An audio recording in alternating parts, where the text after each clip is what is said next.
Très chers abonnés, bonjour, bonsoir. C'est votre frère politologue administrativiste Franklin Kalina. Nous sommes sur TikTok ainsi que sur Facebook. Nous vous prions de vous abonner, d'aimer afin de nous encourager. Voilà. J'aimerais que nous fassions une réflexion commune sur l'intelligence artificielle. Bon, beaucoup se posent la question de savoir si l'intelligence artificielle est un facteur d'amoindrissement des facultés humaines ou celui de développement intellectuel et personnel de l'homme. À mon humble avis, cette problématique ne saurait recevoir une réponse univoque. Elle mérite plutôt une analyse approfondie en deux volets. Premièrement, l'intelligence artificielle est un moyen qui affaiblit, est un facteur qui affaiblit. Et deuxièmement, elle est un facteur qui développe la pensée de l'homme, ses capacités intellectuelles. Voilà. Mais dans quelle mesure l'intelligence artificielle devient un facteur qui affaiblit et un facteur qui développe les capacités intellectuelles de l'homme? L'intelligence artificielle ou l'IA devient un facteur d'affaiblissement et d'amoindrissement des capacités intellectuelles de l'homme lorsque l'individu abdique ses propres capacités intellectuelles, lorsqu'il renonce à l'effort cognitif nécessaire à la résolution de problèmes et lorsqu'il transfère de manière quasi absolue toute sa confiance vers la machine.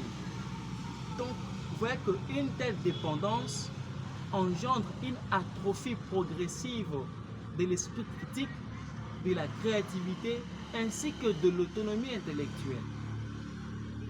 Là, l'intelligence artificielle affaiblit carrément l'homme. Mais l'intelligence artificielle, elle est aussi considérée comme un outil formidable d'émancipation et de développement personnel lorsqu'elle est utilisée avec discernement, comme un simple auxiliaire de réflexion.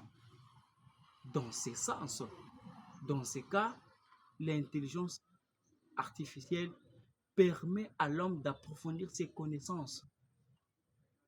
Elle permet à l'homme de se développer. Là, elle n'est pas un outil qui affaiblit, un facteur qui affaiblit la pensée ou les pensées de l'homme. Mais là, c'est un outil qui développe l'homme, qui enrichit l'homme. Mais le problème n'est pas de se poser la question si l'intelligence artificielle affaiblit ou renforce ou développe les capacités intellectuelles de l'homme. Non. La question qu'il faut se poser, c'est les conditions de son utilisation. C'est l'usage de cette machine qui détermine les critères, soit d'affaiblissement ou soit de renforcement des capacités intellectuelles de l'homme. Donc, nous devons faire un bon usage de cette machine pour qu'elle ne soit pas un facteur qui affaiblit nos pensées.